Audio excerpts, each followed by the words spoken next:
Olá pessoal, nessa aula de eletrônica A, a gente vai seguir vendo as aplicações de diodo. No caso, a gente vai ver o circuito multiplicador. Então, na nossa ementa, item 3, conteúdo número 4, multiplicador de tensão. Sendo que a gente já viu retificadores, ceifadores e grampeadores, e agora a gente vê então multiplicador de tensão.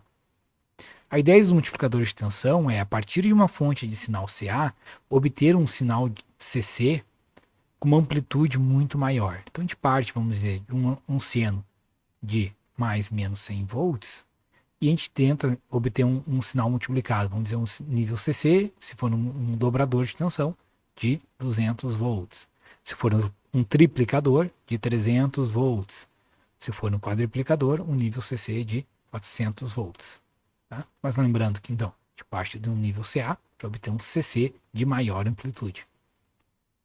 Aqui tem a topologia básica, esse aqui é chamado dobrador de tensão, e esse aqui é o chamado triplicador de tensão. Vocês podem perceber então que no dobrador a gente tem um conjuntinho C1D1 e um conjunto C2D2. No triplicador, o que acontece? A gente tem mais uma vez esse circuito básico, que é o C3D3, repetido aqui. Se vocês perceberem, esse C1D1 já é a topologia básica lá do grampeador de tensão que a gente viu na última aula. A grande diferença é que lá no grampeador, a gente utilizava esse nível CC acumulado no C1 para grampear, para modificar o offset do sinal de saída. Então a gente colocava lá, vamos dizer, um seno, e a gente somava isso com a tensão do capacitor para a gente obter um sinal oscilando em torno de zero. Então vamos dizer, um seno de 10 e menos 10, a gente ia ter lá um sinal de 20 e 0. Então no grampeador a ideia é colocar esse offset aqui, que é a tensão acumulada no capacitor, para modificar o sinal de entrada lá na saída. Mas no multiplicador isso é um pouco diferente, porque o nosso sinal de interesse é esse próprio CC que está acumulado no capacitor. Então essa é a grande diferença de um grampeador e de um dobrador ou de um multiplicador de tensão. Uma questão que tem que ser percebida é que a transferência de energia, então, como ele tem essa célulazinha C1, C1D1, C2D2, a energia que está acumulada nesse conjunto, nesse capacitor, tem que ser passada para o C2. Então, quando a gente faz aqui vários estágios de multiplicação, por exemplo, um circuito vezes 2, aí ele vai ter uma outra célula para virar um vezes 3, vai ter outra célula para virar vezes 4. Então, essa energia que está no capacitor dobrador tem que passar para o triplicador para chegar no quadriplicador. Isso faz com que circuitos que tenham uma capacidade de multiplicar mais terão mais estágios e esses estágios precisarão de mais tempo para carregar e entrar em regime permanente. Para explicar o funcionamento que eu trago para vocês do dobrador meia onda, tá? Um exemplo de dobrador meia onda. Então a gente tem aqui C1D1 e C2D2. Então note que o D1 está apontando para cima e o D2 da esquerda para a direita. Então no ciclo negativo, esse D1, que ele está lá apontando para cima, ele entra em polarização direta. Então a corrente circula nesse sentido e o C1 é carregado, como a gente fez lá no grampeador. Então, sempre ciclo negativo da rede vai carregando aqui até o seu valor máximo, vamos dizer 20 volts. E aí, quando ele tenta reduzir de novo aqui para 19, a tensão sobre o diodo agora é V da rede menos V do capacitor. Só que daí, como ele já tem 20 volts acumulado no capacitor, no momento que você tentar diminuir, a tensão sobre o diodo não mais vai ser positiva, ela vai passar a ser negativa. No caso aqui, se nós temos 20 volts na entrada, quando tentar reduzir para 19, nós vamos ter 20 menos 19, então sobre o diodo em que a gente vai ter menos 1 volt. Então o diodo não vai mais estar diretamente polarizado e ele vai abrir. Então esse capacitor C1 vai carregar até o valor máximo do pico negativo. No ciclo positivo, então, o D1 está aberto, porém o D2 conduz. E agora, essa tensão que está sendo aplicada no C2 é V de entrada mais a tensão acumulada no C1. Então esse capacitor C2 vai ser carregado com 2 vezes o valor de pico. Porque em C1 nós temos um pico e na entrada a gente tem outro pico. Então aqui a tensão que vai ser acumulada no C2 é 2 vezes o valor de pico da senoide de entrada. Por isso um dobrador. Aqui tem outro exemplo de dobrador, tá? Também dobrador meia ponte, igualzinho o outro. A única diferença é a polaridade, tá? O que acontece? Os diodos estão invertidos. Enquanto o outro diodo estava apontando para cima, o D1 e o D2 estava da esquerda para a direita, aqui está da direita para a esquerda e para baixo. Isso o que muda? Só muda a polaridade da tensão que vai ser acumulada nos capacitores, somente isso. Então o que é a ideia? Que no C1 a gente vai ter acumulado uma vez a tensão máxima aqui, a tensão de pico, e no C2 a gente vai ter 2 vezes a tensão máxima. O que mudou aqui? Como a gente virou os diodos, só muda a polaridade, tá? Então aqui é mais, menos, e no outro era mais, menos. Só muda a polaridade, tá? O resto é igualzinho. Mesma coisa, só que agora, como é em polaridade invertida, semiciclo positivo, D1 conduz, carrega capacitor C1 até o valor máximo, D2 não está conduzindo.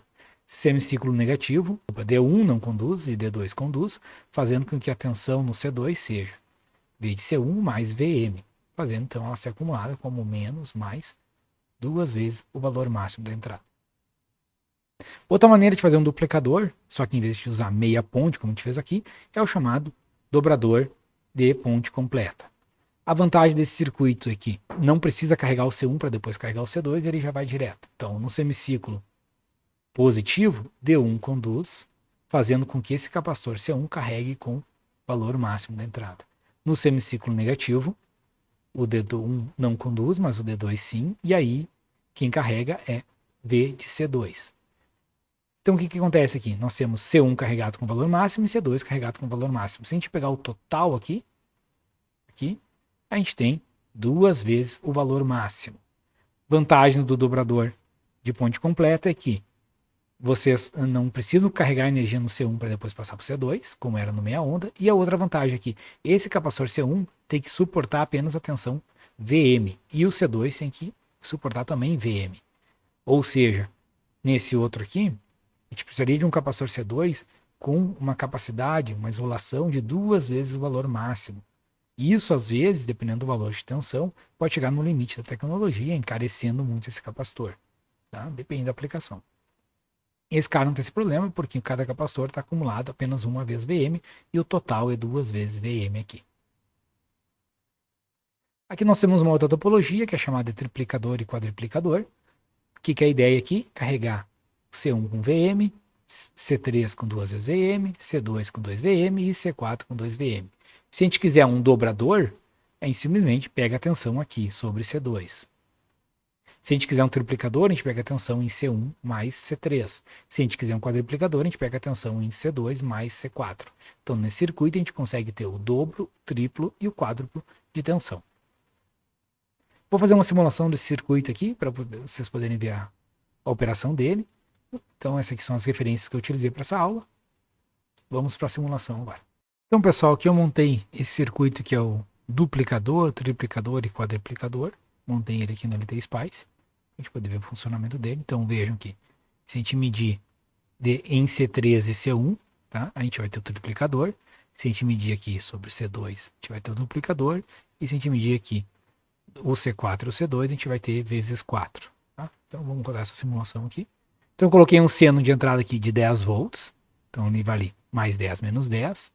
E aí, aqui nós temos a tensão do dobrador, que acumula em 20 volts. Nós temos a do triplicador aqui em 30 volts. E nós temos aqui a do quadriplicador em 40 volts. A gente poderia ir acrescentando células aqui e aumentar esse valor de tensão. Detalhe, vocês têm que perceber que o transitório, então vejo que o nosso circuito que parte de 0 segundos, ele estabiliza aqui, vem carregando, ó, 0,13, né, carregou, 0,4, ele vai estabilizar lá perto de meio segundo, tá? Então aqui nós temos um longo transitório, porque a gente precisa que esse capacitor vai acumulando, né? Ele vai passando energia, vai acumulando aqui, então ele vai acumulando até chegar no final aqui. No caso eu não botei carga nenhuma, tá? Então aquela constante RC ela obedece, porque não tem nenhum R aqui, só tem C. Mas veja que funciona, tá? Esse circuito funciona bem na prática, você consegue uma alta tensão aqui. Obviamente, se a gente aumentar esse valor de tensão aqui na entrada, ó, vamos botar um seno de 311, tá? Que é o nosso 220 volts da RMS. Vamos rodar essa simulação.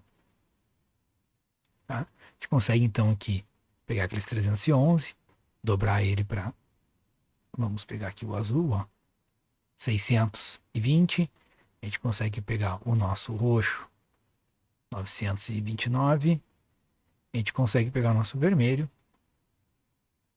1.2 kV. Tá? Então, vejam que é possível aqui chegar numa alta tensão CC. Tá? Ela não é alternada, a gente parte no sinal alternado e chega no sinal CC. Obviamente, se vocês forem botar uma carga aqui de baixa impedância para utilizar esse 1.2 kV aqui, vocês vão ter a questão de projetar essas capacitâncias aqui para aquela questão da constante tal. Mas aquilo lá sendo obedecido, ele vai funcionar. Notem somente, tá? Que montar isso no mundo real é um pouco perigoso. Trabalhar com esse nível de tensão aqui na ordem de kilovolts, já tem que cuidar a questão da dialética do ar e tal. Então, se forem montar esse tipo de circuito, tenham responsabilidade e saibam que é bem perigoso esse tipo de montagem, tá? Não façam, eu não aconselho ninguém a montar esse tipo de circuito sozinho, tá? Ok, pessoal? Então, espero ter ficado claro para vocês esse nosso conteúdo de multiplicador de tensão.